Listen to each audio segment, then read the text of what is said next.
مختلف مکاتب فکر کے علماء نے متفقہ طور پہ جہاد کا اعلان کیا کہ اسرائیل جو مظلوم مسلمان فلسطین کے مسلمان بھائیوں پر ظلم و تشدد کا پہاڑ توڑ رہے ہیں، تو اب امت مسلمہ پر اجتماعی طور پہ جہاد فرض ہو چکا ہے۔ جب یہ فتویٰ دیا ہے تو بڑے افسوس کا مقام ہے، بڑے افسوس سے کہنا پڑ رہا ہے کہ وہی جو زبان سے کلمہ بھی پڑھتے ہیں، زبان سے مسلمان ہونے کی دعوی بھی کرتے ہیں، جبے اور دستار کے مالک ہیں، سر پہ پگڑی ہے، چہرے پہ داڑھی رکھی ہوئی ہے، وہ بھی اس فتوے کی مخالفت کرتے نظر آ رہے ہیں، اور یہ فتویٰ دینے والے علماء ان کا مذاق اڑا رہے ہیں، ان کا مذاق اڑا رہے ہیں، فتوے کا مذاق اڑا رہے ہیں۔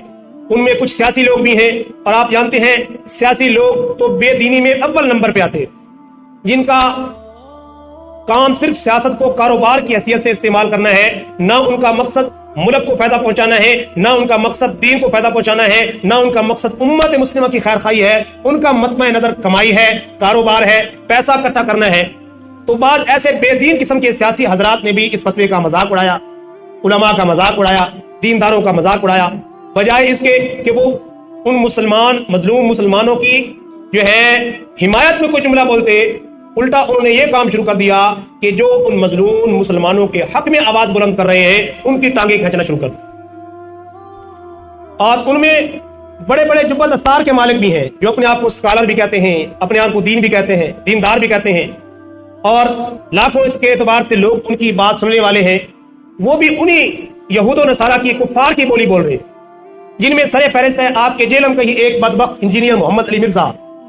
جو اپنے آپ کو سکالر بھی کہتا ہے، سر پہ پگڑی باندھی ہوئی ہے، چہرے پہ داڑھی رکھی ہوئی ہے، اور ٹیبل پہ سامنے قرآن رکھا ہے، سنت اور حدیث کی کتابیں سامنے سجا رکھی ہیں۔ اب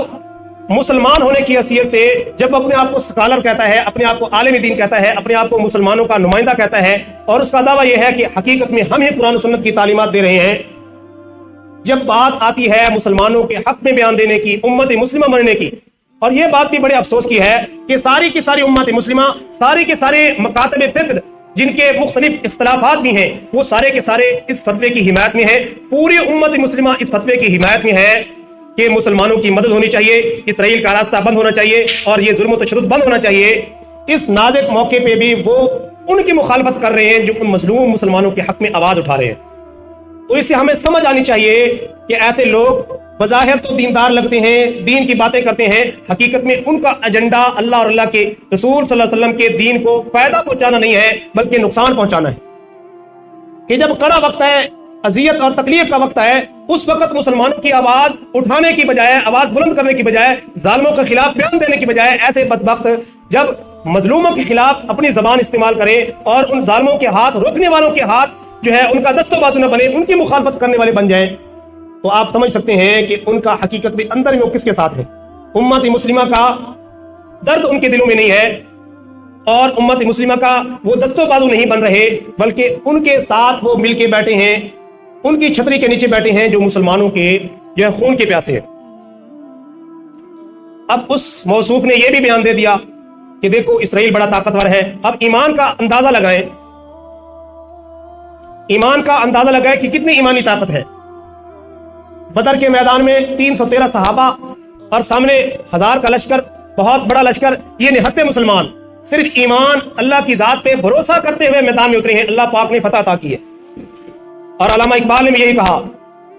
کافر ہے تو شمشیر پہ کرتا ہے بھروسہ، کافر ہے تو شمشیر پہ کرتا ہے بھروسہ، مومن ہے تو بے تیغ بھی لڑتا ہے سپاہی۔ آپ مسلمانوں کی تاریخ اٹھا کے دیکھیں کہ جب بھی مسلمانوں کو اللہ پاک نے فتح عطا کی ہے